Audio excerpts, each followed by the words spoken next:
Hawaasa Oromoo kutaa Koloraadoo magaalaa Denverii fi naannawa ishee jiraatan maraaf hawaasni Oromoo Denver Koloraadoo koree qindeessituu deeggarsaa uummataa OMN wajjin ta'uun fulbaana 25 bara 2021 waaree booda sa'a lamarraa eegalanii sagantaa tumsa OMN fi marii hawaasaa qopheessuun isinaaf feeranii jiru. Hawaasni Oromoo magaalaa Denverii fi naannawa ishee jiraatu martuun qophii kanarratti akka hirmaattaniif yaamachaa dhiyaatee jira. Miseensa boordii OMN Dr. Ahmad Galchum, Daayireektara olaanaa Oromiyaa Miidiyaa Neetwork Muhammad Abdoosh, Gulaalaa Muummee OMN Dajanee Guutamaa, Zaak Duubee fi keessummoonni biroo sagantaa kanarratti ni argamu. Teessoon Mango House 10180 East Colfax Ave, Aurora CO 80010. Odeeffannoo dabalataatiif lakkoofsa bilbilaa kanneeniin koree qindeessituu sagantichaa qunnamuu dandeessu. Kottaa haala yeroo Oromoof Oromiyaa irratti waloon haa mari'annu. OMN tumsuun qabsoo saba bal'aa haa tumsinu. Koree qindeessituu sagantichaa Denver Colorado USA.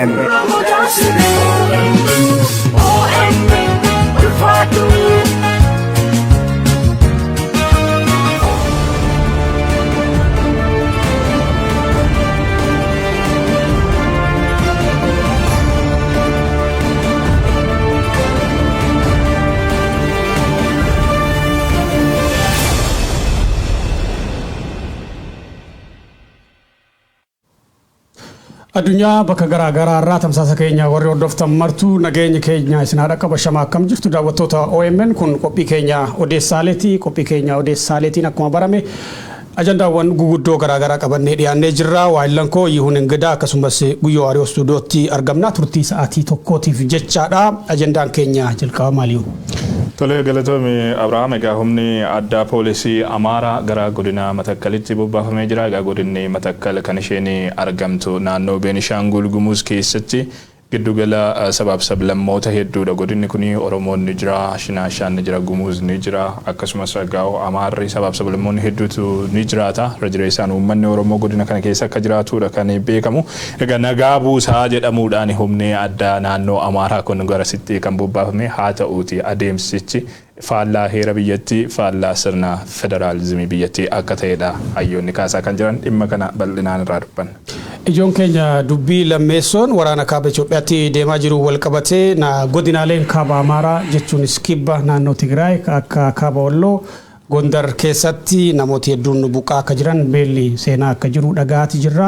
Waa'ee waraana kaabaa fi dubbii buqqaatii lammiilee fi beela achi jiru irratti yeroo dheeraa fudhannee naasofnaa ajandaa xumuraatiin. Dhaabbata biyyoota gamtoomaniitti gareen koomishin mirga namoomaa dhiibbaa mirga namoomaa gurguddoon Itoophiyaa keessatti dalagamuu jirti jette dhiibbaa kanallee wal qabate biyyatti sababa biyyi Itoophiyaa gaafa Afrikaa jeeqamuu akka danda'u koomishinari olaanoon Miishel Baachileetee dubbattee jirti. Kanumaan wal qabate warri kun ibsa mammarichaati kenna jira. Abballaan waliigal federaalaa Gadiyo Ximooxoos akkasumas koomishinar olaanaa Itoophiyaa Ab Daani'el Baqqalee dabalatee qaamii gargaraa irratti hirmaatee jira. Marii kan keessa maalti jedhame irra dubbanna. Dabalataan ammoo Ameerikaan ammallee rakkoon Itoophiyaan yaachiftee jechuu jirti. Namoota si dhaabee gar nagaa deebuu qaba. Warri yakka namooma duguugsa hojjaa seeraan gaafatamuu qaba jettee dubbattee jirti. Bal'inaan irra dubbanna. Aga xumuraattiin wajjin turaa isiniin jedhan daawwattoota keenya dubbii jalqabaa Matakkaliin itti keeyyanna. Matakkal waggoota sadan darbaniif rakkoodhuma naannoo rakkoo ture jechuu hin dandeessa. Guutuu waggoota sadan darbanii rakkoon suni ammallee falan arganne tibban ammoo humnooti Amaaraa naannoo sanatti bobbaafamuu dhagaati jirra. Sanarraa haasofnee achirraa jalqabna. Guddaa galatoomii Abrahaam, egaa kaleessa gabaasa waajjirri dhimmoota koominikeeshinii aanaa bulan akkasumas immoo Addis Istaandaard fa'aa gabaasa isaan qabatanii ba'an tokko ilaalaati kananii ture. Humni addaa poolisii Amaaraa yeroo ammaa gara godina Matakkalitti bobbaafamee jira. Kaleessa aanaa bulan seenuusaadha kan dhageenyee jirru. Egaa humni addaa garasitti bobbaafame kun nagaa kabachiisaa jechuudhaan kan garasitti bobbaafame.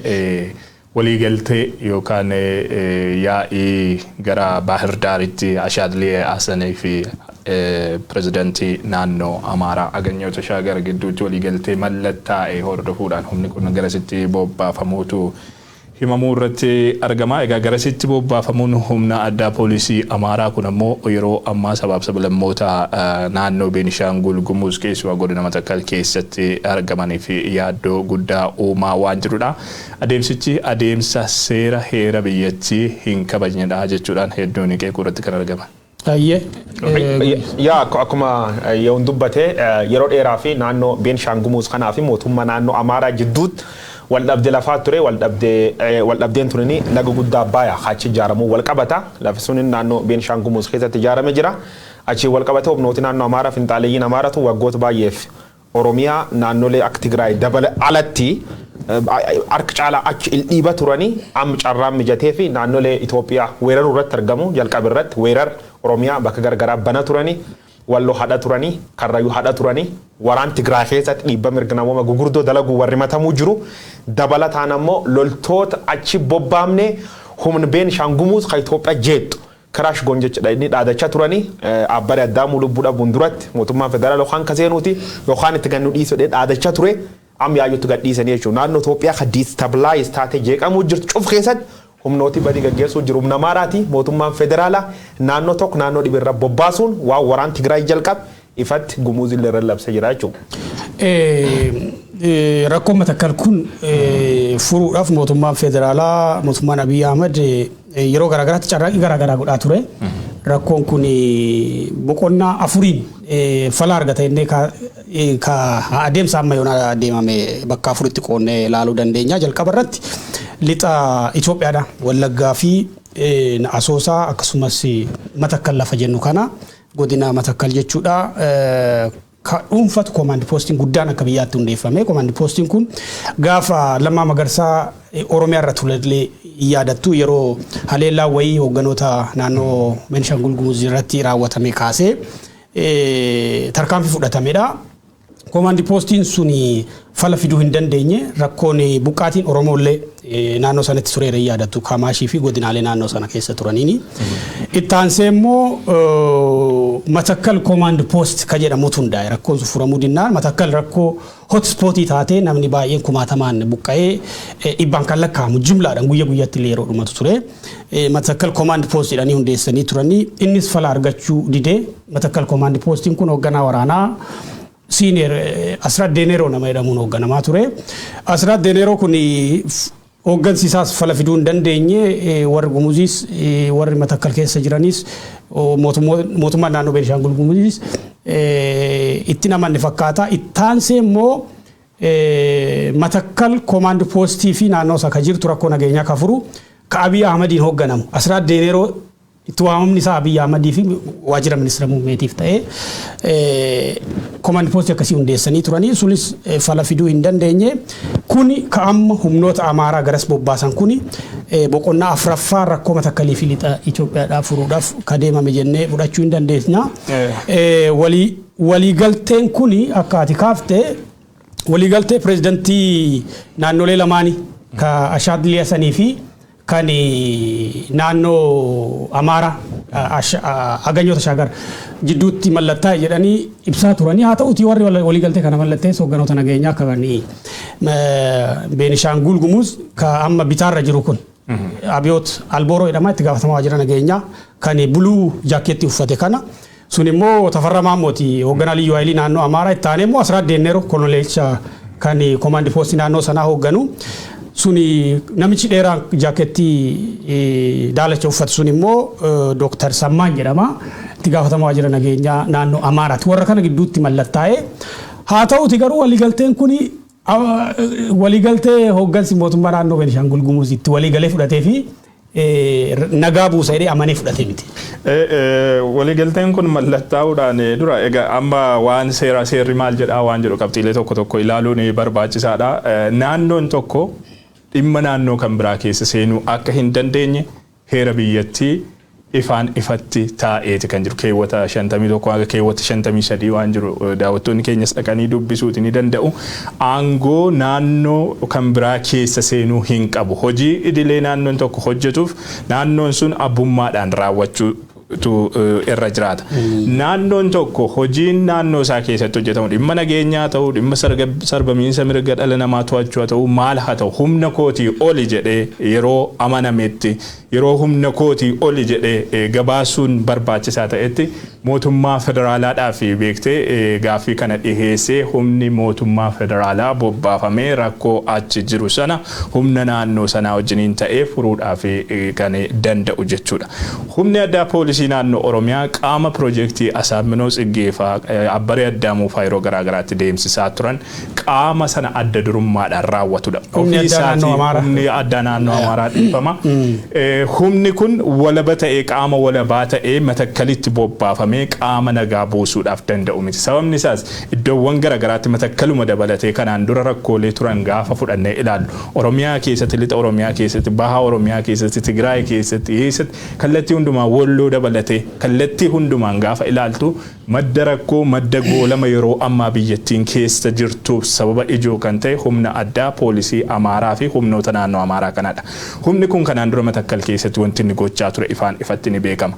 Yeroo dheeraa torbanuma darbe keessa dhalataa Gumuz aanaa Dibaaxii magaalaa Barbara keessatti ajjeesanii haala isaaniitti daandii irra harkisanii itti sirbaa turan ifaan ifatti argaa turreerra.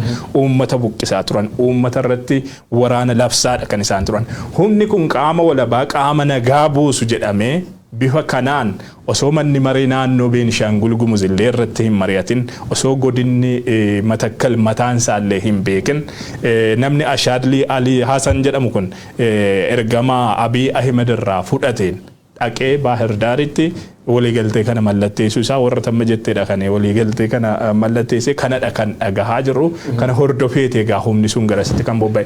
Humni dantaa Amaaraan deebisaa dantaa Amaaraa naannoo Beenishaangul Gumuz keessatti hafe lafa Amaaraa qaama Amaaraa ta'etu Beenishaangul Gumuz keessa jiraa jedhee waggaa guutuu waggaa 2-3 guutuu dhaadachaa fi gochoota badii garaagaraa raawwataa ture har'a ifaan ifatti naannoo sana keessatti bobbaafamee jiraachuu isaa argaa kan jiru. Yaa ani bakka ka'umsi waan kana cufa hara garaagaraatiin haasa'uu dandeenya malee ka'umsi waan kana bombii gugurdoo lamatti ta konstituushinii biyyattiitii fi federaalizimii irratti darbatametti federaalizimii fi konstituushinii rukute deebi'ee Itoophiyaa barbadeesse.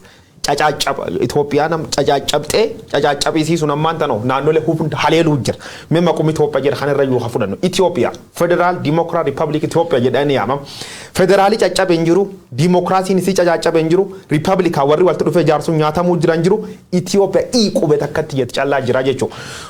Kanaaf maalti Itoophiyaa dhaqqabsiisee waan jedharra dubbachuu barbaada. Kanaaf yoona naayii dubbanne agriimentii murni lam jidduu tolfamte murni kam sirni naafxanyaa ha sirni tortoraa dhumatee fi disuun boolla kaasuuf deebitu lammeessoon garee Abiy Ahmed ta king ta'uu barbaadduut waliigalee biyyatti gooluu jira jechuudha. Agriimentii warra maal sirni nugusa isan nugusna godhaa kabaja yookaan jaalala faaruu isan sirni nugusa jalatti argattan sucuuf isanii deebisaa jedha Abiy Ahmed ittoof kennee warrillee warra duuluu jira jechuudha. Kan irratti eentu jalqab rukutame constitution yookaan heer biyyattii jedhama. Heer biyyattii keessa naannoon cufti autonomous power qabdi. Humna ofiin of bulchuu hawaan ofii murteeffachuu. Aangoo mootummaa federaalaatiif mootummaa naannolee constitution yookaan seer biyyattii irratti ifa laf kaa'amtee jirti. Ogeeyyii seera ta'uu baannulee dubbisuu hin danda'anii ifa maal jedhaa naannoon tokko waan foreign relationii dabarte waan wataadara dippiloomaasii dhibii waliin jaarrachuu dabarte waan armii ofii yookaan loltoota federaalaa raayyaattis biyya dhaabachuu dabarte humni guutuu qabdi jedhanii jiran. Naannoleen Itoophiyaa tamtammaan tana autonomous power qabu. Tigraa Defense Force akka biyyaatti ofiiccite constitutioniin diigame raayyaattis biyyuu fi dhaabattee jiru. Naannoleen kaan ammoo garee maafiyaa gubbaa ergamtu kan naannoo dhibee irra argamtu akka Amaara tanaan haleelamtee buluu jirti jechuudha. Kan kalammeessoo gareen expansionist yookaan tamma daanga babal'ifachaa ta'am sirni ristii deebisuuf chochoosuun gaaf jalqaba waan kan dhugaan dhumerra nu magaluu jirta akkuma galte ijoollee Oromootiin duulu kan hin dhaqinaa gaaf warri Amaara kun finxaaleeyyiin Amaara tun gadi yaate naannoo Tigraay kan ka barbadeessinu Tigree tanatti humna qaba kadhabamsiifnu leeloochi gabsinaachoo gaafedhan Itoophiyaa jibbitan akkas taataneedhani warri waaciftan daawwachuu jirtan. Tigreetti agannurra ittis malee yoon carra Oromoo kee jirtu hundi keenya laaluu dandeenya. Nam carraan Oromoon qabdu maani yoo waraani bilisummaa Oromoo kun jajjabaatee uummati uf ijaareen dhaabatin gareen shiftaan tun nekkasti Oromiyaa targeet gooti jechuudha.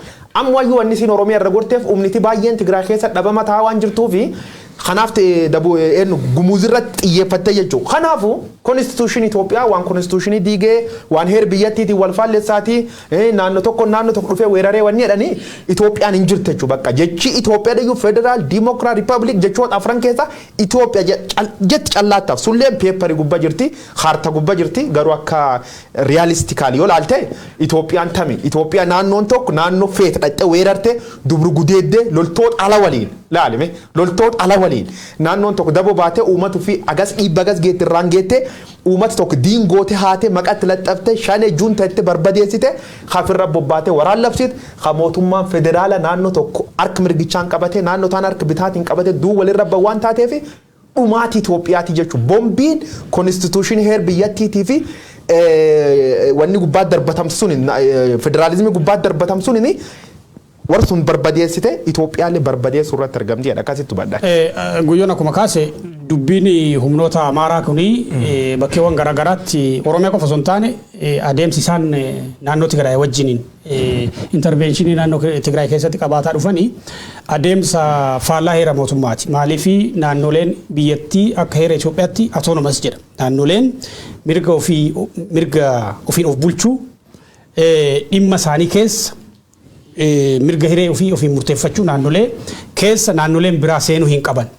Humni nagaa eegsisu kan naannoo biraa yoo barbaachisummaan isaa argame humna federaalaati malee naannoo biraallee ta'uu hin qabu. Beeyte tarii amma Itoophiyaan signaaliin kun maal agarsiisaa sirni federaalaa biyyattii yaaddoo guddaa riiskii guddaa jala jiraachuu agarsiisaa. Lammaffaa immoo heerri Itoophiyaadhaa kan humnoonni kunneen humnooti amma finxaaleeyyii Amaaraa kunneen heerri kunii bakka nummuu jechaanii ba'an akka diigamuu malu jechuun yaaddoo balaa guddaa jalatti kufee akka jiru hin agarsiisa.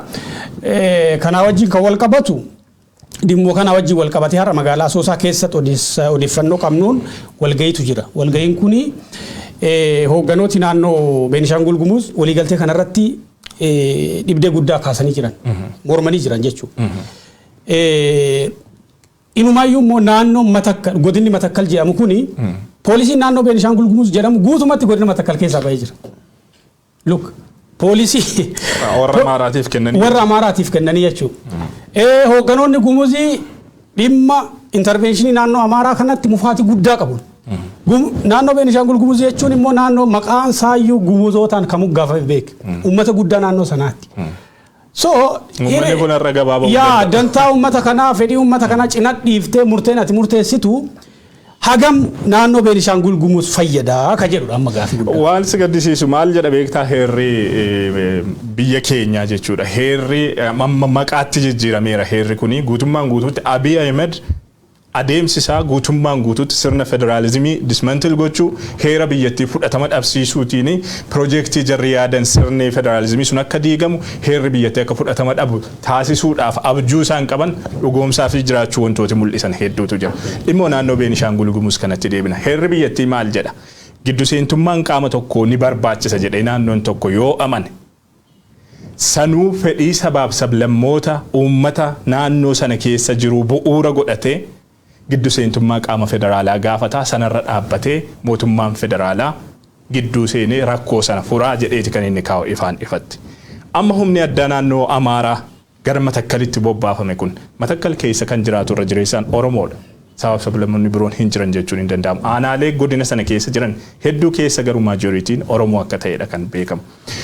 Humni addaa naannoo Amaaraa interestii Oromoo kan kabachiisudha. Interestii Gumuz kan kabachiisudha. Kan Shinaashaa kan kabachiisudha. Kan Agaa'oo kan kabachiisudha. Kanaan dura ifaan ifatti wanti argine ni jira. Ashaadli Hassan namni qaama mootummaa naannoo Amaaraa wajjiniin dhaqee hariiroo uumee waliigaltee mallatteessee humna addaa poolisii naannoo Beenishaangul Gumuziin Matakkal keessaa baasee kan naannoo Amaaraa galchisiisaa jiru kun faallaa interestii sabaaf sablammoota godina sana keessa jiranii irratti murteessaa jira jechuudha. Adeemsichi seeraan ala ta'uusaas manni maree biyyattii illee taa'ee osoo irratti hin mari'atin hoogganoonni biyyattii osoo irratti waliin galin godinni sun osoo irratti waliin galin bifa sanaan waliigalteen kun mallattaa'ee humni biraa naannoo sana akka weeraru taasifamaa jiraachuudha ifaan ifatti wanti argaa jiru. Kun ifaan ifatti faallaa heera biyyattiiti. Naannolee dadhabsuudhaaf deemamaa jira. Naannolee diiguudhaaf yeroo garagaraatti sochiin hedduun taasifamaa jira. Aktiivistoota Amaaraatiin kanaan dura warra akkaataa Miraat Nagaraa fa'aa namichi achirraa hojii oolu tokko. Isa fa'iin kanaan dura naannoon Beenishaangul zittati የሆነ ክልል መፍረስ አለበት jedhanii ifatti lallabaati kan isaan turan. Wanti amma ta'aa jiru sanadha. Gaaffii Amaarri naannoo Beenishaangul Gumuz Matakkal irraa hin qaba jettu kana harka lafa jalaatiin deebisaa fi jira jechuudha Abiy Ahmed. Naannolee dadhabsuudhaaf ifaan ifatti hojiin hojjetaa ture. Oromiyaan irraa kaanu. Oromiyaan amma naannoodha. Aangoo yeroo fudhatetti qabsoo qeerrootiin qabsoon qeerroo maalidha kan inni gaaffiin qeerroo kan inni bu'uura godhatee dhufe. Mirgi ofiin of bulchuu keenya haa kabajamu. Sirni federaalizimii biyyattii rakkoon qabu furamee sirnaan hojiirra haa oolu. Heerri biyyattii sirnaan hojiirra haa ooludha. Yeroo bara 2018 Hayilamaariyaam Dassaaleny harkaa heera biyyattii yeroo fudhatutti alaabaa biyyattii kan sabaaf sablammoonni biyyattii bakka nu bu'a jedhanii filatan yeroo fudhatutti heera kanan hojiitti hiikaa sirna federaalizimii kana hanqinoota jiran furree sirnaan hojiitti hiiknaa jedhee waadaa galeeti kan inni fudhate amma ifaan ifatti diigaa jira. Oromiyaa dadhabsuudhaaf maal godhan jalqaba kubdeetaadha kan raawwatame akka Dooktar Milkeessaan Faayiroo darbe jedhaa turan. Nama Oromiyaa jabduu akka naannootti itti fufsiisuu danda'ama jedhame irratti fonqolcha raawwatanii nama akka boodigaardiitti of duuba oofee deemaa ture geessee achirra kaa'eeti kan inni ittiin ergataa jiru. Oromiyaan humna hin qabdu. Amaarreen naannoon Beenishaangul Gumuz diigamaa jira. Somaaleen humna hin qabu. Naannoleen hundumtuu aangoo awutonoomiis ta'e kan heerri mootummaa kenneef sana dhabanii jiraachuu isaaniidha wanti fattara. Yeewun yaad kan khaduma raqa abiyyin ka wal qabatu constitution itti kennan. Uumat biyyatti kan ceesisi aga mootummaan seer qabeessi ta'ufas edani aangoo aga filannoon geetu waggalamaaf itti kennan. Abiy Ahmad jesh gantu jedhuun ibsuun danda'a. Gantu jechuun nam mormatee deebitee wal taraaramuu dandeeta. Sirni Abiy Ahmad sirna akkasii quraa jechuun ni dandeenya. Quraan ajaji rabbi fudhachuu diddee reef nama ilmaan Oromoo hojjeesuu kaate jechuudha. Kaan ammoo maaliif boodigaarduu fifa nama ashaadilee asan kan fa maaliif shuuma hojjette barsiisaan dandeettii hin qabne barata dadhaba akka isa oomis because caalamuun fedhuu jechuudha. Kanaaf boodigaarduu fa ergamtoota doomataan hin mari'amne fa shifta naannoo dhibii qabattee uummata isaanii irratti labsitan shuumata sun agaraan kabira dabarru. Kaani poolisiin humna adda naannoo Amaareedhaan tunini amma isiin naannoon cufti wal qixxeedhaan uummata guddaa qabaatte diqqaa qabaatte seeri biyyatti mirga wal qixxummaa kennaaf. Naannoo Amaaraa eenti mirga adda kenneefi naannoon Amaaraa Oromiyaa addatti walaana federaala waliin Tigraa Defense Force raayyaa biyya waliin Tigraa hadha turte. Ammaan tan Gumuuzitti nageessifti bobbaate. Borboorana bobbaatiif taa Wallagga bobbaate jechuudha. Yaali guddaa godha turte. Humna agarsiisaa special privilege yookaan naannoo tokkoon caalchiftee sirni federaalizimii cabsuun shiftaa haahuu fi minilik deebisuu jiru nutti agarsiisaa jiru. Kanaafuu seer kabachiisu wanni dhaan tokko hin jirtu. Namni seer kabachiisuuf dhufe namni independent kan tarastii hin qabne. Gareen tunini uummata Gumuuziitiin waladha turte. Maaliif walaati laf Gumuuz saamte irra fudhachuuf uummata kana ethnic slurring jechoota warra rabsaan turuu qabat nutti wayaa uffatu nu barsiisee uummata jaldees kan jette miidiyaa baatee uummata Gumuuz. Kalari isaaniitiin arrabsa turte jechuudha. Adoo seera addunyaa duratti huncallaanu agni nam gaafachiisu waliin beennaa jechuudha. Dargaggeessa akka bofaa torbaan dabalee ta'inne sana agarsiisuu jirra. Mata tumtee ilmaan nama kumaatamaan garee fixa turtetti naannoo tokko bobba'ee naannoo tokko naga eegsisaaf Abiy Ahmad ergatee jechuudha. Laal wanni tokko waliin madaala. Waan kana enti murteessoo ta'etti ashaan jechuuni is reporter jechuun maali bodyguardum akkuma Shimallis Abdiis Abiy Ahmadiiti gabaasa kililirra. So extension Abiy gubbaatti kan naannoo Amaaraa jechuun wasitti madagay. Wa tokko hin tuffatina. Amaartaa ammaan tana politika Itoophiyaa irraan dhangalaatee jirti. Akkamiin irraan dhangalaateeta? Abiy Ahmad warri shuumuuf warri buusuu danda'u leeni warra kan callaa. Waan onana milkeessaan dubbasuuni akka salphaatti ilaalina. Kaadireen Oromiyaa ta Abiy Ahmadiin akkan ol jettee wagaafatte hin jirtu jechuudha. Ta Amaaraa waan feet gaafachuu jirti jechuudha. Kanaafuu namicha harka galfattee jirti. Inni barcuma isaa sun lubbuun keessa jirti. Rambuu uummatii gareen shiftaan Amaaraa tun ammoo olaantummaa Minilik Haayile Sillaasee harka nam kutanii uummata nama biitoo keessatti uummata sadarkaa sadii ijaaruu jira sun hojiitti qabamuu jirti jechuudha. Kanaafuu gochi godhamuu jiru wanni kun Oromiyaa nan qatu waan kan qabadhaanuu deeban wanni waan prediction hin kennu kun hedduu ta'uu jira. Gara hedduu raawwatamuu jira. Itoophiyaan baddi dhageetta Itoophiyaa baddi tisuu fedha uummata Oromoo dhumuun qabu amsaatiin gaddeebi'anii Oromiyaa shiftatan reegan ammaan tana jechuudha. Opdiyoon opdiyoon diin sabaaf sablammii ta'usi diin uummata Itoophiyaa ta'usi gartee adaraa itti kenna nyaattee qura taate uummata biyyattii waliin fixuu jirti dabi siyaasaa ka Tigraay keessatti tasuun carraan Oromiyaaf qara taargeet ka godhan pilaanii gubbaa maaster pilaanii Oromiyaa turte dikkoo tokkam waraanii bilisummaa Oromoo kulleen jabaatee lamaffa waraanii isaanii kaaf jir malee next warri dhufanii maqaa jijjiiran umnaan maqaa jijjiiran amantaa jijjiirsisanii akka bar Minilik sun kolaasuuf jiran uummata Oromoo qabadhaan adeeman. Humnoota amaaraa kanatti maaltu onnee horee akkas bakka hundumatti seera kabachiifnaa nutu biyya san deemee seera kabachiisaa intervenshiniin keenya ni barbaachisaa bakkee jedhan bakka hundumatti maaliif akkas jedhu ka jedhu haasaa paarlaamaa kan ministeerri muummee እና darbe dubbatan tokko daawwanne waliin deema. የአማራ ልዩ ኃይል እስከ መጨረሻው መንግስት ከፈለገ እና ከአቅሙ በላይ ከሆነ ጅጅጋ ጫፍም ሊያስተማራው ይችላል። ኢትዮጵያዊ ነው ያስታጠቅ ነው ያሰለጠን ነው ኢትዮጵያ እንዲከላከል ነው ለምን ምክንያት የለው ፌደራል ስርዓት የሚባለው የተፈጠረው አሁን ነው ከጎንደር ክፍለ ሀገር ቆንጥሮ ከወሎ ቆንጥሮ ከጎጃም ቆንጥሮ አማራ ክልል ከወለጋ ቆንጥሮ ከምናምን ቆንጥሮ ኦሮሚያ ክልል ያለው አሁን ነው አልነበረም እኮ እና ጎንደር ያነሳ ያለው ከተከዜ ወደዚህ ያለው ቦታ ለዘመናት የጎንደር ክፍለ ሀገር አካል ነው ከወንድም ህዝብ ጋር ነጥላችሁኛል ወንድሞቼ እዛ ቀርተዋል ነው እያለ ያለው እውነት ነው ውሸት ነው በህግ ይታያል ግን ሌላ ወራሪ አርጎ ለማቅረብ መሞከር ትክክል አይደለም እና የአማራ ልዩ ኃይል ለጊዜው ኦሮሚያ ችግር የለብንም ጋምቤላ ችግር የለብንም እዛ አስተማርተናል ችግር ካለብን ግን ሶማሌም እናስተማራዋለን የሀገር ሉዓላዊነትና አንድነት ላይ ጥፋት ከደረሰ የሚሰማራ ኃይል መሆኑ መገንዘብ ጠቃሚ ይመስለኛል። አብይ አህመድ ከን ዱበቴ የሮ ፓርላማ ኢትዮጵያ ረቲ ኦሮሞቲ ወሎ ዋይ ዱማቲ ኦሮሞ ወሎ ከሱማ አጀቻ ሱከኔሳ ኡመቲ ወሎ ልዩ ኃይል ናኖ አማራ ከና ወጂን ኮኬ ወልቀበኒ አጀቻ አምቡላንስ ይረት ሰራወተም ወሪ ኩኑምና ፖሊሲ አዳ ከናኒ rukutamanii gara hospitaala gaaf geeffaman ajjechaan isaan irratti raawwatame gama kasukaneessa ta'ee yaadattu warri ambulaansii irra qalaman sun jechuudha. Isa ilaalchisee hoganooti walloo suni paarlaamaa keessatti lamaan isaanii gaafachuu ni yaadattu. Gaaffiin isaanii tokko humni liyyuu haayilii naannoo Amaaraa jedhamu kuni yakka guguddaa godina addaa saba Oromoo ka walloo irratti gaggeessaa akka ture yakkoonni kunneen immoo birgeedii Minilik kahumni adda naannoo Amaaraa kun achirratti hundeesseen gaafatamummaan kan isaaniiti ka jedhudha. Haa ta'uti Abiy Ahmad humni kun humna nu bobbaafnedha. Barbaachisaa taanaan liyyuu haayilii yookiin poolisii Amaaraa jedhamu kan haga Sumaalee across border Itoophiyaa keessatti bakkee seera kabachiisuuf itti amanne hundumatti bobbaasuu qabna ka jedhu ka itti dhaadate ture.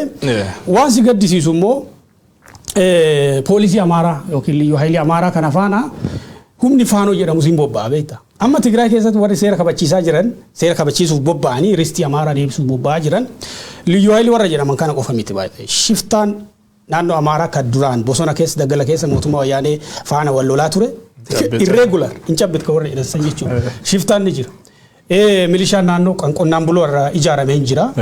Faanoo warra dargaggooti irregular armi beekta warri karaa seeraa shifta bakka shifta jechuudha warra kana faana illee warra seera kabachiisu dheengadda moobattaa kiini matakkal kee bulan keessatti raawwatame gareen isaanii warra faanoo kanaani so humna kana kan onnachiise warra Araakiloo jiru kana wanni si gaddisiisu immoo wanti kun dubbiin hagana faallaa heera biyyattii ta'e kun ifatti kan inni dubbatamu yaa imana maree bakka buutota uummataa jedhame paarlaamaa mugaa guyyoon jedhu sana irratti ta'uu isaati beekte amma uummanni Oromoo maal gaafataa ture mirgi ofiin of bulchuu koo sirnaan naaf hin kabajamne Sidaamni maal gaafataa ture mirgi ofiin of bulchuu koo naaf hin gaafatamne sabaaf sablammoonni biyyattii finxaalee Amaaraarraan kan hafe hunduu kan isaan gaafataa turan mirgi ofiin of bulchuu keenya sirnaan nuuf kabajamuu wayyaaneen abuse godheera sirna federaalizimii kun dimokiraatik hin taane jedheeti kan gaafataa ture kanaaf kan uummanni daandii irratti ba'ee qabsaa'aa ture. Qabatamaadhaan Abiy Ahmed asaasaarraa amma kan inni dubbatu kanarraallee kan hubachuudhaaf dandeenyu garuu faallaa gaaffii sabaaf sablammoota biyyattii deemaa jiraachuu isaati. Humna addaa Amaaraa kan haalli inni itti dhaadheessu dhageenya jira. Humni addaa Amaaraa iddoo barbaannetti bobbaasuu dandeenya jedhe seerri biyyattii garuu kana ni ayyamu. Mee maqaadhuma isaarraa hakaan humna addaa poolisii Amaaraadha malee humni addaa kun humna addaa poolisii Somaalee yookaan humna addaa poolisii Oromiyaa miti. Naannoleen kan ofii isaaniitiin ijaarratan, kan ofii isaaniitiin hidhachiisan, kan rakkoo naannoo isaanii ittiin furachuudhaaf itti dhimma ba'anidha humni addaa naannolee hunduma keessatti ijaaramu jechuudha. Akkamiin humna addaa naannoon Amaaraa ofii isaatiif ijaarrate fuutee geessitee Matakkal keessatti ittiin nagaa buusa kan itti jettuuf geessitee ittiin Somaalee keessatti nagaa buusa akkam barbaade godha kan itti jechaa jirtuuf ifaan ifatti sirna federaalizimii sana diigaa jiraachuusaadha kan mul'isu namni kun achirratti jibba Abiy Ahmed irraa kaanee akka waan waa dubbannuutti fudhatama namni baay'ee nuun nama dhuunfaarraa jibba hin qabnu garuu gaafa heerri biyyattii cabu gaafa sirni federaalizimii biyyattii bifa kanaan ifaan ifatti diiguudhaaf dhaadatamu gadi baanee dubbachuun qeequun hojii keenya isa ijoo waan ta'eefdha kan kana dubbannu namni kun heera biyyattii diigaa jira ammoo diigee jira sila ogeessa seeraa tokko haasofsiisaati kananii ture heerri biyyattii akkamiin bifa kanaan diigamuu danda'a jedheeta gaafannaan qaamoleen heera biyyaa diiguudhaaf barbaadan keessumaa yeroo hedduu iddoo abbootiin heerra irratti abbaa aangoo ta'an irrattidha kan wanni akkasii mudatu. Yeroo heera biyya tokko diiguudhaaf barbaadan abbootiin heerree ignore godhu jedhe. Hojiirra oolchuu tumaalee heera sana keessatti taa'an hojiirra oolchuu didanii faallaa isaa waan ta'e guyyaadhaa gara guyyaatti practical godhu. Guyyaadhaa gara guyyaatti shaakalu uummata biyyattii irratti gadi buusu seerota faallaa heeraa ta'an adeemsota faallaa heeraa ta'an hojiitti hiikuudhaan seera sana shibaa godhanii yookaan hojiin ala godhanii waraqata qofa ta'ee akka inni afu godhuu jechuudha. Ifaan ifatti wanti namichi kun hojjechaa jiru biyya sana keessatti kanadha. Heera sana fudhatama dhabsiisu guyyaa guyyaadhaan hojiin ala gochuu jechuudha. Bifa kanaan seera jijjiiruudhaaf kan deemaa jiru. Okay, Khani watokko armada dubbachi fedha wannan dubbachi barbaadu bakka takka calla xiqqoo yaadsiin adda qaba. Bakka yaadsiin adda qaba Abiy Ahmed seer biyyattii diiguu irratti argama osoo hin ta'in seer fagoo diigee barbadeessa. Seeri Itoophiyaa kunini constitution as paper form hojiirra hin oolle bar wayyaanillee hojiirra hin oolle hoommatan malee ogeeyyiin seerarraa walii galti. Perfect jedhamee seera yaadamu qabiyyoota heddurraa Ameerikaa Ingiliiz dabalatee bakka hedduu fudhatan haasila adoo jirroole uummati kumaatama nyaatam jedhame irratti amanamuu jechuudha. Abiy Ahmed gaaf inni seer biyyattii guutuma guutuu diigee gaaf naannolee diigee garte naannoleen uf dandeetta jirti naannoo sun irra bakka bu'oot qabdi federaal irratti federaalizimii wanni ilaalchisa sun gaaf garee federaal irra bakka bu'uutu naannoo hundirra diigee shifta piippeedhaan tan hundeesse. Shifta haadha daa'im diqqayya jeeftu, daa'im gudeessiftu, ta uummata saamtu, ta dargaggeessa hedduu jeefte mani dhaati fuutee namra shan ta sababisii biyyatti goolamte tan gaaf jaarte konstituushinii seer biyyattii diigdee jechuudha. Seeri biyyattii kun diigamuu dhabuuf the main defender TPLF waliin nyaaptaanullee wanni galchuufii qaba. Tigreeni wanni siin hagana dhamte nyaatamtee fi seeri sun diigamuu waan hin fudhatiniif gati baaftee naannoo ofiitii fardha biyya walaba ijaarrattee jirta jechuu dandeenye Tigreen because Tigray Defense Force qaba. Humni ittis Tigray raayyaattis biyyaatiin qaxxi godhe naannolee sagal haa biyyatti bobbaas tumtee ofirra kadhoortuu jirtu loltootuuf dandee Tigreen ijaarrattee jirti jechuudha. Constitution eegi diigeen duuba Revolution Oromoo hijacked godhe lamma magarsaa fa maani fa nama Oromoo bira maani qaba ogeeyyii Oromoo tan taan beessee bite taan ukkaamse taan hidhe taan ijjeese qabsoo qeerroon itti wareegam hijacked godhe. Hijacked revolution kitaaba sun sirrii tibse. Amsa darka kam gubbaatti argamna. Qabsoo inni Oromoo irraa hijacked biltsiginnaan opdiyoon Oromoo irraa hijacked goosanii adeepaan Amaara biltsiginnaa irraa hijacked godhe yookaan opdiyoo irraa fudhate.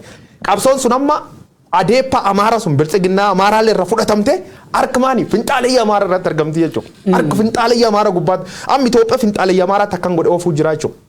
Kan godhoofti namni itti tole makiina arsii tarka qaba gacha gaw goote jeefti khatti tole irgusite daara baafti sadarkaan Itoophiyaan diigamuu jirtuun sadarkaa finxaalee Amaaraati jechuudha. Ammaan tan Itoophiyaa keessatti alaabaa Itoophiyaa jechaan malata Oromoo naan bitaatiin diina taambeesseen bitan Oromoo kee galtuu baay'ata yeroo daa'ee dubbanne galtuu warbirda sullee hin fayyada baay'ee warbiriyaa sullee midhaanuma irra nyaattee rakkifte malee faayidaan qabdu garuu waan kanatti Itoophiyaa seef tolcha this is my question laal barsiisaan du'aan dandeettiin qabne barata du'a oomishaa jechuudha. Warri caasa godhate jalnaqat hayyoodhaniin kabeekadhaniin kartisteedhaniin cufti hosii nami lafan fuu waan taateef biyyi Itoophiyaa gara akkan harka kufte jechuudha. Uummati biyyattii taa ilaala. This is my question. Constitutionii yajige federalizimii yaa'uu diigamte ammaan tan eenyummaa namoomaatiif mirga namoomaati carraanaaf. Eenyummaa sab tokkootiif yookaan uummata biisuniitiif mirga namoomaati. Mirgu fi dabarsanii kennu eenyummaa fi dabarsanii kennuutti Itoophiyaa waliin wal loluu jira jedhani.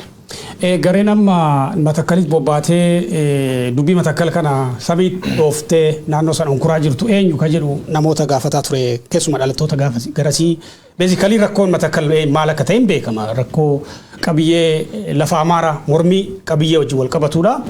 Lafti Matakkal naannoo Amaaraa wajjin lafa wal daangessu. Gaaf jalqaba dhalattooti Gumuzii Jaawii naannoo Amaaraa keessatti dhumanii pireezidantii naannoo Beenishaangul Ashaadliin hooggansiisaa balaaleffatee ture. Kuni akeeka warra sirna durii sirna moofaa deebisuutii jedhee akka mootummaa naannoo Beenishaangul Gumuzitti balaaleffataa turan. Booda humni isaanii bu'ee because gareen tun deeggarsa qabdi masaraa biyyoolessaa irraa siin jedhaa jira.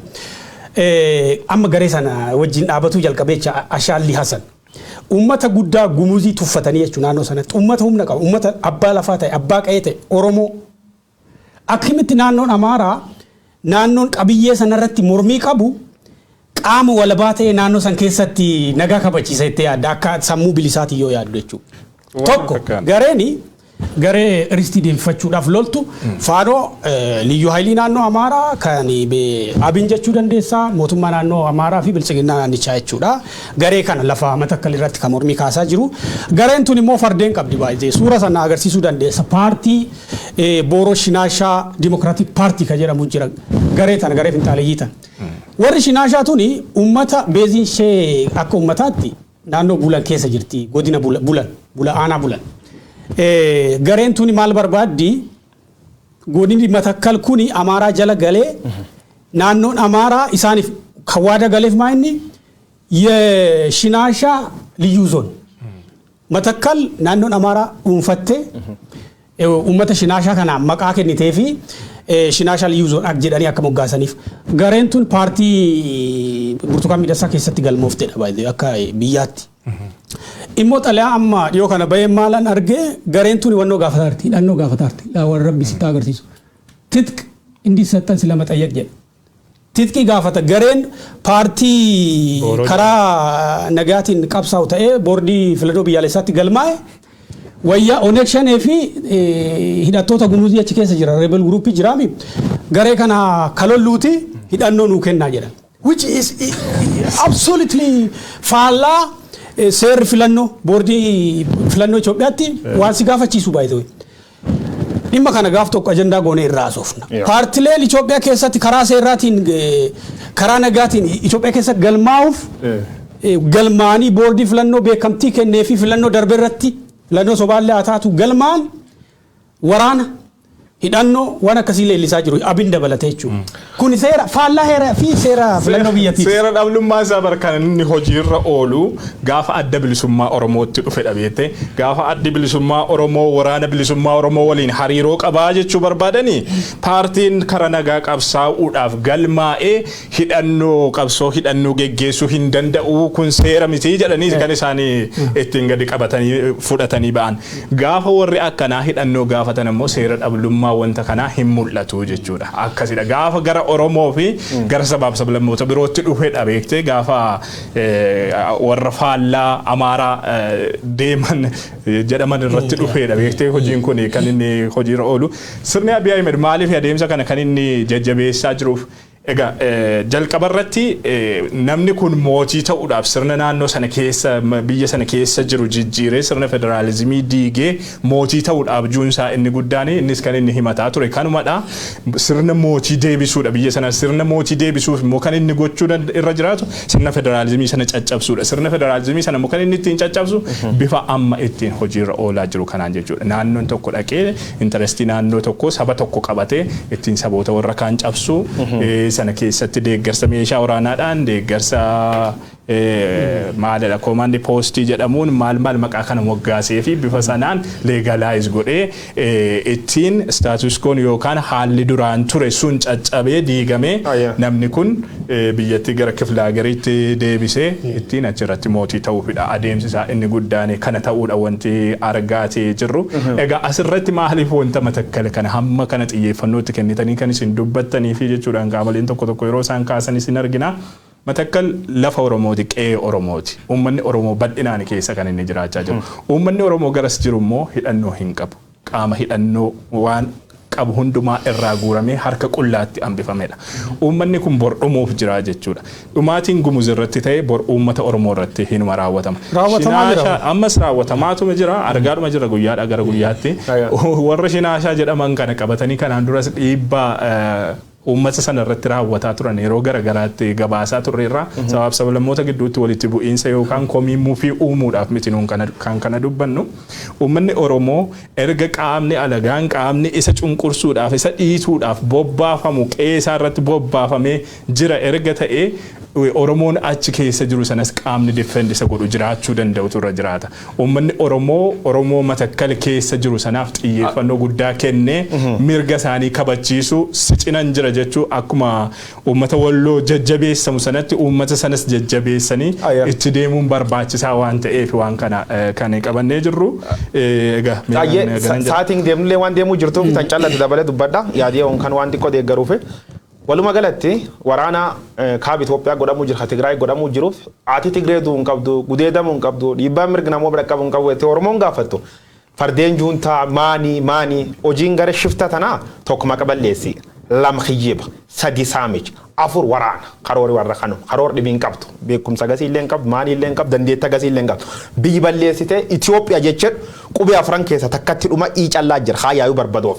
Kanaafuu uummati Oromoo maal tolchuu qaba yoo garee yoo Tigraay milkaani carraan Oromoo gumuuza dhangeette taa ilaalin namichi gowwaatti namis birjir waraabessi miili nyaachuu jalqabeennaani edabee tan dubbatu maal taati seennaani waraabessi na nyaachuu jiran dubbatinii jedhe aga waraabessi fixee ga'e warra Oromoo kee ciiftan gowwaan akkana nu keessin jirti gowwaan akkasii Oromoo irratti influence hin qabaatu warra birjirtu illee hin qabaatu garuu dhugaan jirtu uummati Oromoo waan itti dhufuuf deemuu jira hubachuu qaba. Nuun cuftin lubbum tokko qabnu lubbu teenna guddoon dheen tagam keenna guddoo sudarran qabnu uummati keenna immoo gara shifta tan jalatti wanni jedhe akka waggaa minilik harka muranii harma muranii mootummaan naannoo Amaaraa kitati maal jedhama maqaa dhibi zimatiif kitatedhanii billaa baangaa qawwee waan qaban cufa qoodan hunduu hidhatam namni magaal jiraa hidhat kabaadda jiraa hidhat harka duwwaa jiru kaboor irri deebenoo Tigrees lee mo'atan. Rabbiin badii warra beekaaf achitti Tigreen teete qaamatti buuftu malee gaaf deeban uummata Oromoo kan balleessuuf jiran uummati Oromoof qopheessuu qabaa jennee dhaabna toopik itti aanu kada warra. Uummati Matakkal akka yooneen kaafte gumuziin amma rakkoo guddaa keessa jira uummati Oromoo achi keessa jiru rakkoo guddaa keessa jira daayilii buqqaa jira daayilii ajjeefamaa jira gabaa walakkaatti ajjeefamaa jira bakkee dhaabbilee hawaasummaa bakkee uummanni walitti dhufutti jimla collectively ajjeefamaatu jira. Kuni waan si gaddisiisu waan irra deddeebinee dubbataa turreedha waan waggaa sadiif waan fala dhabeedha kanaaf irra deddeebinaa haasawaa turreedha ummati keenya kan gaafatuu qabu maaliif layyuu haayiliin naannoo Amaaraachi bobbaafte nagaa kabajjii maaliif poolisiin naannoo Sumaalee kabajjii more neutral amma poolisii naannoo Amaaraa caalaa poolisiin Sumaalee osoo dhaqee bar walaba jechuun seera qabeessa miti jechuun yoo seera taatee uummati keenya sadarkaa sanatti understand illee gochuu baate eenyutu irra silaa uummata sanaa qixa hoogganee walabummaan tajaajiluu danda'a kan jedhu sadarkaa sanitti gaafachuun baay'ee barbaachisaadha. Uummanni keenya akka callaa ta'ee warri Oromoonis ta'ee hawaasi Matakkal keessa gara Finfinnee dhufu naannoo Amaaraa keessa darbee dhufa yeroo baay'ee kanan dhagaa jiru. Hoteela keessatti dhaabbilee garaagaraa keessatti bakka bulanitti ajjeefamaati jiru. Gara yuunivarsiitii warra deemanillee bifa garaagaraatiin aleellaa wal fakkaatan irra gahaati jira. Sanaaf dubbiin Matakkal forever haga falli argamutti haasawuun keenya itti fufa jechuu barbaade tananii kana gabaabsinee gara dubbii waraana kaabaatti haceenuti waraana kaabaa wajjin wal qabatee keessumaa gara kaaba Walloo kaaba Gondarii fi kibba Tigraay keessatti namooti hedduun 100,000 kan ta'an buqqaanii jiranii kaleessa haawwan Tigreetu bu'aa ture gaafa waraanni kun eegalu ji'oota 5 darbaniif amma immoo dubbiin gara naannoo Amaaraatti dhuftee hawaasi naannoo Amaaraa keessa jiru Oromoo Walloo dabalatee haawwan isaanii bu'aa jiranii buqqa'ee namni daggala jira sanarraa haasofna. Egaa uummanni waraana kaabaa kana hordofee keessumaa erga humni Abiy Ahmed fa'aa bobbaasan Maqalee keessaa rukutamee ba'een booda waraanni kun gara Affaarii fi naannoo Amaaraatti babal'achuudhaan wal qabatee uummanni buqqa'ee miiliyoonaa fi deemanatti fakkaata ragaa jiruuni. Naannoo Amaaraa qofatti uummanni walakkaa miiliyoonaadhaa ol ta'u buqqa'ee jiraachuu isaati kan beeknu. Egaa uummata buqqee qofaas miti beektee maddoowwan waraanni jiru kanatti hawaasni rakkoo beelaa akkasumas dhibeewwan garaagaraatiif saaxilamee jiraachuu isaadha kan himamaa jiru. Haa ta'uti bu'aa waraanaa kun jalqaba hin mul'anne beektee yeroo jalqaba waraana kana dhaadheessaa turanitti faarsaa turanitti zimatiif kitatii isin amma jettan kana yeroo lallabaa turanitti bu'aan waraanaa kun itti hin mul'anne natti fakkaata. Egaa hawaasa amma kan rakkoo keessa jiru hawaasa isaa hojii idilee isaa hojjetatee qotatee lafa midhaan hin baasne sana faana waldhaansoo qabee waan argate gara afaanitti geeffatu sanadha kan rakkoo keessa jiru suni nama gaddisiisa. Haa ta'uti kana hundumaaf bu'uurri adeemsa finxaalayyiin Amaaraa warri akka Abin faan ifatti ba'anii uummata Tigree irratti lolli labsamuu qaba. Tigraay irratti lolli haa banamuu jedhanii warra ifaan ifatti lallabaa turanidha. Bu'aa waraana sana nagaadhaan hambisuun osoo danda'amu osoo gara waraanaatti osoo hin seenamin nagaadhaan furuun osoo danda'amu bulchiinsi Abiy Ahmed jara dhaggeeffata silasii jara dhaggeeffatee dhaqee waraana banee ofii isaatii rukutamee gaafa ba'u waraanni gadi dhufee gaafa gadi dhufu immoo hawaasni nagaan bifa kanaan dararaa keessa seenee jira. Suuraaleen garaagaraa nu qaqqaban ni jiru sanaa wal qabatee daayireektarri keenya mul'isuus ni dandeessi. Amma uummanni kun uummata rakkoo keessa jirudha. Beela'ee gargaarsa midhaan nyaataa kan eeggatu waan baay'ee nama gaddisiisu iddoo jira. Amma hayyoon kun waan waraana deemaa jiru maalidhattee osoo gaafatte daa'imni kun maalidhattee osoo gaafatte wanti isaan beekan hin jiru garuu bu'aa waraana kanaa isaan kanarra bu'ee jiraachuusaadha. Haala gaddisiisaadha wanti argaa jiru. Bu'aa waraanaa obviously dursanii namii maal jedhanii yeroo tokko mammaaksa Oromoo tokko jira almirra guddoon dubbadhu harki maalii abbaan maalii godhe maaniin dhibuu waan jedhan tokko jira jechisa sirrii waan hin taaneef hin fayyadamu. Maalti taseeta Itoophiyaa keessatti yookaan sirna biyya Ahmad yookaan sirni finxaalee Amaaraa kan keessaa waraana kun jalqabe waan hubadde keessa gaaf waraana sergitu goota itti sifaarsite gaafa tammoo qabamta akkuma raayyaattis biyya sun photoshoop taata onana kitati jedhanii uummata miskiin akkana kan baanga dhagaraatti guuranii erga turan. Tigreen dhuftee haatee qiyama buuftee uummati kun yoo beelaw gad baanii midhaaniin kadhatanii jechuudha. So it's sad sirna shifta dhala namaatiin namummaa hin qabne ta'uu murni Abiy Ahmad bobbaas kun sirni shifta Tigraay keessa waan inni tolchu kalaallu.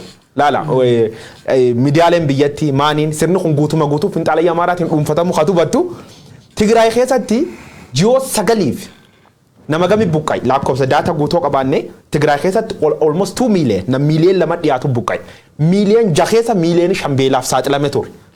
Amma Amaaraa keessa 76 buqqay Affaar keessa 200 buqqay. Miidiyaan Itoophiyaa cufti qaboo jira. Kun ragaa duraadha. Kun ragaa duraati ragaan eegati wal bir qabannee lakkoofsi ammoo addunyaarra namu gaddisiise namu boochee ha Tigraay sun takka awwan Tigraay khabeeloof ha miidiyaan Itoophiyaa irra dubbata gartani ha Facebook kontroola gartani jechuun ki dubbachuun qaban hin jedhe uummati kun uummata qulqullicha miidhamuun qabu jaartii reefu sun yeewunen fakkeenya kaas daa'im diqqaa harka qaban sun fakkeenya kaas daa'imni kun biltsiginna fuulin beeka Abiy Ahmad fuulin beeka faannoo fuulin beeka kitati warri baan sun hin beetam jaartiin tun maal katatte maal kitati maaliin beetti. So qiyaamaa warri kun tolchuu jiru biyyi Itoophiyaa tan keessatti hundu maal jedhan dhugaan galgalaan galtii jedhan dhugaan galgalumaan galtii teenne daawwannaa jechuu warri Itoophiyaa diigu an jechi tokkotti yeroo tokko injaaladhu maal seeta nami asa baay'isu warri kunini dhaaduu baay'isaa maanii baay'at malee hattuullee agasum daafanaallee dhuga dubbachuuf uummata kan seef godhu dadhaban uummati qiyaama gangeetti jira warri gamma waraan dhaadhe sagamma raayyaattis biyya Itoophiyaa itti farsi Finfinnee dhaqilaal Finfinnee dhaqarongaadee waya minilik taan uffatanii halkanii guyyaa manfarsoo keessa baroodan kumaatamii garuu akkana rakkachuu jira jechuudha. Yeroo Tigraay keessatti miidiyaaleen suuraa haawwan Tigraay miidhamanii baasaa turanitti yaalattuu ta'e ka suuraa daayireektarri dhaabbata fayyaa addunyaa Tewoodiroos Adaamaan fayyadamaa turan haawwan Tigraay waraana san keessatti hagam akka miidhaman suuraa agarsiisu tokko ture. Gaafa inni suuraa haawwan Walloo kana kaasu ilaalu isa yaadadhe beektaa suura sana fayyadamanii amma warri Tigraay ka zamachaa የትግራይ እናቶች ከጀደን አዴት ደኒ ሞ አደየን አዴ ዋመኒ ወራና ከሰቲ ሚዲያሌን ባየ ሴንሴሽናል ከጎደኒ ካሰን ሚዳማ ዳኢማኒቲ ፊ አወኒቲ አብይ አህመድ ደንገዳ ጋፋ አያና ወታደር ኢትዮጵያ ወጂን ካባ ገራ ወሎ ከነ ደሜ እንጂፈኖ ለብሳቱ Ispoortii hojjannaa tiipil. Yaa mallama majaadha. Mallama majaadha malee waraanni guddaan gara PlayStation waraanii ture. Malee gara fuulduraatti gana waraana kana caalu injifannoo kana caalu galmeessine jechaa jira. Waan si gaddisiisaa uummati walloo qofa osoo hin taane uummati Gondar kaaba jiru agala bakkee Tigraay humnoota Tigraay baay'ee dhuunfatan hunduma isaanii hin baane baay'ee bakkee muraasa keessaa kan baanii. Rakkoo kabaan deebi'anii qabataa jiru bakkee Abiy Ahmed dhaabbatee haasaa godhe sanillee deebisanii qabatanii jiru ka jedhu odeessi jiran not confirmed anamma maaliin na yaaddessa beektaa uummati humnoota Tigraay kun Affaar keessaa baanee naannoo Amaaraa keessatti lola gaggeessinaa ka jedhu jira amma dheengaddaa dhaadannoo akkasii dhageessaa turan yaadattu kanaaf naannoon Amaaraa guutumatti gara in next 3 weeks 4 weeks months dirree waraanaa ta'uuf deema jechuudha. Ani humnoota Tigraay kunillee hin beektu amala isaanii wombade haaloo guddaadhaan uummata kan miidhuu dandeessu. Haaloo suniif akkasumas jira obviously. Immoo gara biraatiin immoo wanni guddas yaaddeessu gara bilisiginnaatiin maal kanan dhagaa jiru haleellaa warri Tigraay gaggeessan kana fayyadamanii dippiloomaatota warra ambaasaadaroota Itoophiyaa keessa jira ka biyyoota alaa laalu humnoonni kunnoon shiftaadha qabdii qabsiiftee uummata Amaaraa. Jechuun sullee wam shakkana bira.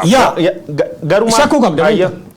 So I don't know ani eenyu akka waraana kanarraa fayyadamu beeku haguma waraanni kun deemaa deemu immoo haguma waraanni kun dheerachaa deemu bulchiinsa Abiy Ahmed gaduma deemaa malee injifannoo argata jedhee yaadu personally jechuudha. Ani wanti na ajaa'ibu beektee uummanni rakkoo qaba jedheetanii kanani yaadu. Egaa uummanni yeroo baay'ee dhimma isaa irratti murteeffachuu irratti biyya sana keessatti aangoo hin qabu kan murteessuutiifis qaamuma kan biraati yookaan isa aangoon harka jirtu yookaan isa goboza laqaa ta'e qe'ee keessa naanna'uudha kan hiree isaa irratti murteessuu fi uummanni walloo amma suura irratti argine kun kan bifa kanaan beelaa fi saaxilamee jiru kuni adeemsi kun akka hin fayyadne ni beeka bu'aa tokko akka hin buusneef ni beeka beektee uummanni kun jalqabas yeroo waa'ee equitative zimetii kana walloo gara kaabaarra warra jirudha irra jireessaan kana rakkoo keessa jiru jechuudha wanta inni fidee fi dhufe osuma beeku calliseeti kan inni ilaalaa ture kan inni waliin baangaa maaloo guyyoon jedhu kana baatee naanna'aati kan inni ture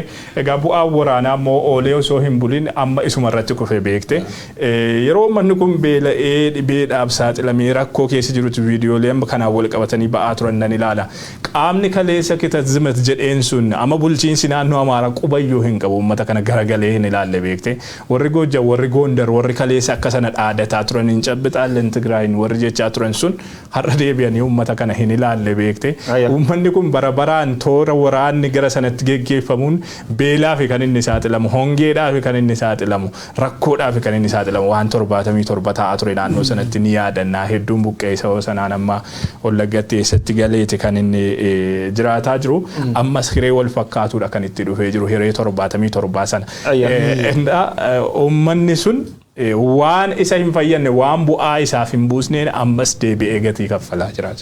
Yaad yeroon kana dikoo tokko rakkoo sa'aatiin wanni dhaadannoo eliitota Amaaraa sana suura isaa nu gadhiisii irraa isa guyyaa. Wanni ani bakka kana irratti wanni ani share godhu waan yeroon jira kana irraa yeroo baay'ee mammaas tokko namni tokko gaaf tokko nu mammaaqe maal jedha afaan warra Amaaraa kanaa mammaaqe mikaroo kaalta makara makroal waan jedhan tokko jira. warra kana warri wabee khamakari mikir yohan gorsa khinneef American fan gamtaan Europa fan the entire world addunyaan guutuun ya gorsan mootummaan naannoo Amaaraa Abiy Ahmed illaa gorsa waraani kun hin baasisu waraani waliini dhumisan bareedu namatti irra wal fixennaani rogeeyyiin Amaaraa finxaalayii waan akkana kan dhaadessatu qiyaama buumna galate moollaa afaan kun cuftam abeni warra aben kan dadhabanii raayyaattis biyyaa cuftisi raayyaattis biyya taate dadhaban naamti kun kaleessa moo wanta inni beela kana wal qabatee post gochaa ture ilaalaatan ture asuma suura kanarraa illee ni mul'ata dhumne beelli fixee dhibeen fixee sababa waraanaatiin mootummaan naannoo Amaaraa nu dagatee maaloon nu dagatee jedha kaleessa immoo kan waraana labsaa ture kan dhaadheessaa ture tokko isuma mataa isaati warra Abiy jechuudha. Bakka jechaa jira. Bakka jechaa jira. Gana jedhan. Ammallee laala amma waan kan wasanti madagaa waraana Tigraay kana wal qabatee gaaf waraana kun jabaatee wanni jedhu Abiy Ahmed faranjiin kadhattee dadhabte. Tunsi dhaabaa waligala doodhanii Abiy dadhabe loltoota gas geet ficcisiise baqate deebi'ee fedhii xiyyaayyaayyu yuunital ximmoona gize kennee jedhe ximmoona anilleen yoo akkas taate yoo abii ximmoona gize kenne anilleen mootummaa Itoophiyaa baqadheen dhumne jechuudha.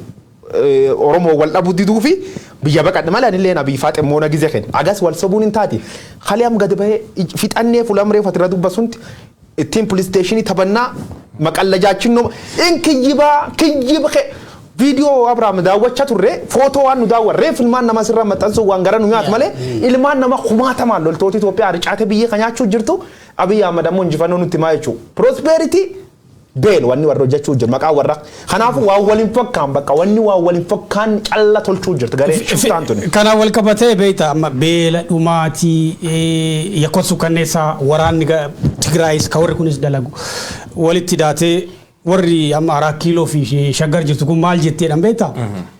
Ehee Itoophiyaa waagaanoo Itoophiyaa wuddiidha. Gatii Itoophiyaaf kaffalamaa jirutu kanadha. Itoophiyaan kana booda jirtu በጣም የምታጓጓ ኢትዮጵያስ jirti ቆይ ከዚህ ክፉ ጦርነት በኋላ የምትመጣው ኢትዮጵያ የምታጓጓ ኢትዮጵያ ነች። ዳንኤል ክብረት ወኒ ሰማይ ዱፍቲ ኢገነማቲ ጀቹ ለሚለ ኤኙቱ ጅራታስቲ ጀቹን ዳንኤል ክብረት ፋቦ ኢትዮጵያ ሀፍቱቱ ኢትዮጵያ የምታጓጓ ጀኔ ኢብሲናሞ ዱሜ ጣሎት ከጎኑ ወርከና ወሪ ኩምባታን ፈያን ቀቡ በቃ ዋን ጎሬ ከጣላዱ ያ ኢሳት ሲገድሲሳ ቶፒክ kana keessa yabanuti topikiin keenya sadaffaan waa'ee reconciliation waamicha araaraaf godhamaa jiruu fi qorannoo mirga namoomaa dhiittaa mirga namoomaa ka Tigraay keessa ilaalchisee jaarmiyaa mirga namoomaa kan dhaabbata mootummoota gamtoomanii baasee gabaabsi kaasi guyyoositu irraa dubbisaa ture. Ayyee dhaabbata biyyoota gamtoomaniitti garee mirga namoomaa jechuun koomishinarri mirga namoomaa yeroo dheeraaf dhiibbaa mirga namoomaa gugurdoon Ameerika dabalatee qaamolee lol keessatti dhimmaataniin godhama turuu irdeebiin dubbachaa turanii qaamolee lol keessatti hirmaatan jechuun loltoota mootummaa federaalaa jechuun raayyaattis biyya umna Amaara jechuun umna Amaara milisha Amaaraatii fi loltoota Eertiraa akkasumas garee TPLF dabalatee warra kanaan dhiibbaa mirga namoomaa hamaamtuun dhaqqabdee jirti jedhee gareen tuni himachaa ture yeroo dheeraaf irdeebiin akka isheen tokko rattee gaafatteen duub eeyyamanii fi gareen tun qorannoo tolchitammoo loltoota Itoophiyaa waliin jechuun koomishinar mirga namoomaa Itoophiyaa waliin akka qoraatti murteessanii jaartiin tun kaleebsa kennite Michelle Bachelet jedhanii irra guddoo koomishin mirga namoomaa dhaabbata mootummoota gamtoomaniiti kaawunsilii fi ibsa kennite jirti maal jette jaartiin tun waraani Tigraay keessa ta'uu jiru agamma dhiibbaa mirga namoomaatti fufu dubbatti dhiibbaa mirga namoomaa kanaan dhalattooti Tigraay magaala Finfinnee dabalate lixi Tigraayitti bakka hedduutti jimlaan adamfamanii hidhamuu jiru ijjeefamuu jiru dubartooti gudeedamuu jirti Finfinnee keessa qabeenyi isaanii saamsamuun kaan ammoo saamamuu jira kun dhaabachuu qabaa jette dubbatte jirti gareen tun qorannoo harka qabda qorannoon eegi jalqabdaa turte gamtaa koomishin mirga namoomaa Itoophiyaa waliin taanii qorachuu jiranii asirra tips bal'aa kennite jirti maal jette kaapti bakka hedduutti qorannoo goone jirra qorannoo gooneef onkololees gaaf tokko ji'a I think ji tokkoo fi torbaan lamaan booda guutuu isa gadhiibna taatullee bakka hedduu bakka dhiibbaa mirga namoomaa guddoon dhaqqabde maasaakar jimlaan nam fixuun keessatti taate keessa magaala Aksum dhaqqabnee qorachuu hin dandeenye jette waraana jira waraanaaf tulfaachuu ta'uu dandeetti achirra koomishinii waraanaa mirga namoomaa Itoophiyaa ab Daani'el Baqqalee irra dhiyaatee yaada kennee ture Daani'el Baqqalee maan jedhee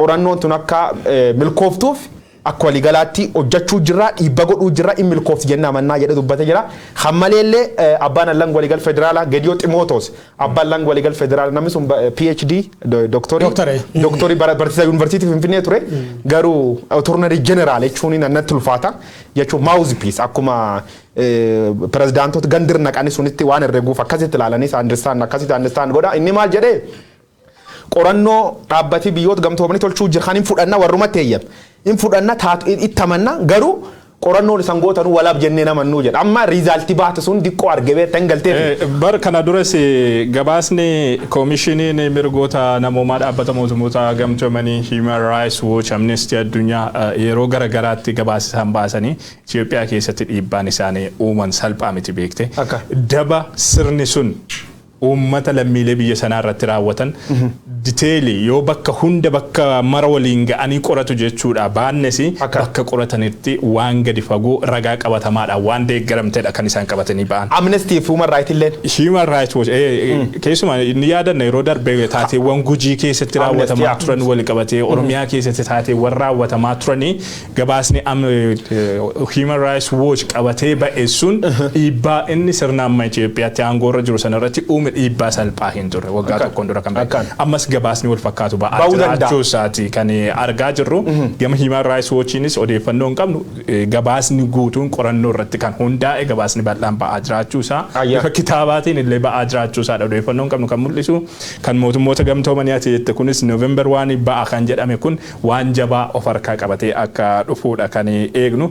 Egaa ibsi kun yaa'ii waggaa Koomishinii Mirgoota Namoomaa dhaabbata mootummoota gamtoomanii 48ffaa bu'uura godhachuun kan ba'e waan jabaarraa arguudhaaf jira jedheetan yaada. Waraana Tigraay kanaan wal qabate keessumaa naannolee biyyattii garaagaraa keessatti babal'achuun wanta inni nutti mul'isutu jira jechuudhaan akka koonsernii guddaatti akka yaaddoo guddaatti wanti isaan kaasan jira. Abrahaamitti daari'atini riizaaltii babal'ataa jira jechuudhaan. Riizaaltiin isa maal ta'uu danda'a gabaasa waan tokko buuseef hin dhaqa. Carraasii kennaa warri UN Jenevaa jechuudha keessumaa koomishinaritti obeeffatanii akka himanitti araarrii fi mariin yeroo kanatti Itoophiyaadhaaf murteessaa akka ta'e lolli ammaa kun Itoophiyaa gargar diiguun gaanfa Afrikaa onkuruun duratti mariin yookiin reconciliationiin akka barbaachisu jala buranii kaanii jiranii falli wal dhibdee siyaasaa Itoophiyaadhaa walumaa galatti ka'ammaa marii fi adeemsa siyaasaa qofa akka ta'e kaasanii jiranii warri Ameerikaallee kanuma jedhanii Ameerikaa dabalatee warri UN illee hojii araaraa gamtaan Afrikaa itti jiru akka deeggaran kan kaasanii Michel Bachelet dabalatee jechuudha. Waraanni haal duree tokko malee akka dhaabbatu mariin akka godhamu warri Ameerikaas dhiibbaa gochaa jiranii warri United Nation akkasumas gamtaan Afrikaa sadarkaa kanarra jechuudha. Mootummaan Itoophiyaa akka waliigalaatti miidiyaalee addunyaa guutuu CNN maqaa terroristiitiin farrajamee jira. Al Jazeera BBC cuuf isaanii terroristiidhaan miidiyaa warra odeessaa ture. Amnesty International terrorista gadamee yaayuu ture. Human Rights Watch ashabbaari innilleen juntaaf shanee OMN amma miidiyaa lafir jirchuuf Ameerika Joe Biden facufaan jedhanii dhumirratti warra gamma terroristiin jenneen inamannaa hidhee warri fudhachaa ture gamta Afrikaati. Dhaabbata gamta Afrikaa garee mirga namoomaa kan qorannoo Itoophiyaa godhuuf jirtu kophateen qorannaa jettee dhiyoo tana chochootennaani Attorney Generaliin abbaan allan waliigal federaalaa Geediyoo Ximootos maal jedhe gamtaan Afrikaa karaa warri deemuu jiru sirrii miti hin fudhannu gabaasa amma garee mirga namoomaa United Nation baafta kallee amantaa irraa hin qabnu jedhee jechuudha. Eenyu dhufe qorataaf rabbi tamsamii bee qorataaf siin jedhe laal. Garee guyyees amma asitti gaaf tokko asirra kaaseen ture. Sammuu bilisiginnaa keessa kaampii lama qofa jira. Kaampii bilisiginnaatii fi kaampii juuntaa. Jarri kana ala baanii yaaduu hin danda'a. So marii keenya kanuma goolabnaa yoon waan itti dabaltu jira. Tole ani wanti itti dabalullee hin jiru. Egaa isaan kan isaan barbaadan nama oomana dhumarratti guyyooni kaase kanaan wal qabate kan gamtaa Afrikaallee hin simannu jechuun isaanii waan baay'ee si kolfisiisu hedduu kan of keessaa qabudha. Yakka hojjechuu isaan agarsiisa. Gareen kun adeemsa kanaan duratti hin beekamuun ala deemaa jira jechuun kan inni kaase Geediyoon Ximootiyoos. Adeemsa kanaan dura gamtaan Afrikaatti hin deemu maal akka ta'e beekamaadha achirratti abbootii irree jalatti barcuma tursuudha. Amma garee dhumti kunillee gareen mirga namoomaa fanii hojjedha jettu kunillee kophaadhuma koo deemee tan qoradha haala achi keessa jiru jechuun ishee hammam akka isaan rifaasisee jirudha wanti inni mul'isu. Kanaan wal qabatee ibsarra Ameerikaan baafte keessa wanni kuyya haata. Ameerikaan maal jettee waan waraanii mootummaa Itoophiyaa keessa biyya Itoophiyaa keessa deemu qaba fudhatama hin qabne gamta Afrikaallee waliigallee jirra edda jal sararee barreessa jira. Gamtaan Afrikaallee tokkochi warri qabu garee gamta Afrikaa akkuma paarlama Itoophiyaatti beekta jaarolee midhaan nyaattee rafte takka jaaroleen sulleen jala deebite jirti. Everything is done. Everything is done. Karaan sobaan ba'an maal jedhan deebinam dhibayaa dhumattee jechuuf fixadhe. Daawwattoota keenya odeessaalee keenya har'aatiin dubbii Matakkalii fi bobbii humnoota Amaaraa gara Matakkal irraa soofnee jirra. Waraana kaaba Itoophiyaatiin wal qabatee beelaa fi buqqaatii uummata Walloo akkasumas kaaba Gondaritti jiru irratti haasofnee jirra. Gara dhumaa irratti immoo dhiibbaa araaraa fi Indo hostility yookiin waraana dhaabuu wajjin wal qabatee dhaabbileen idil addunyaa mootummaa United States dabalatee gochaa jiranii fi qorannoon dhaabbata mirga namoomaa kan gamtaa mootummootaa yeroo dhiyootti ba'uuf akka jiru daayireektara United Nation Human Rights Chief ka dubbattee ilaalchisee mari'annee jirra. Odeessaalee har'aa an Abrahaam Birruu Yihuun Ingidaatii fi Guyyoo Waariyoo keessummeessaa turre. Odeessaalee yeroo birootii walitti deebinaa yeroo gaarii qabaadha.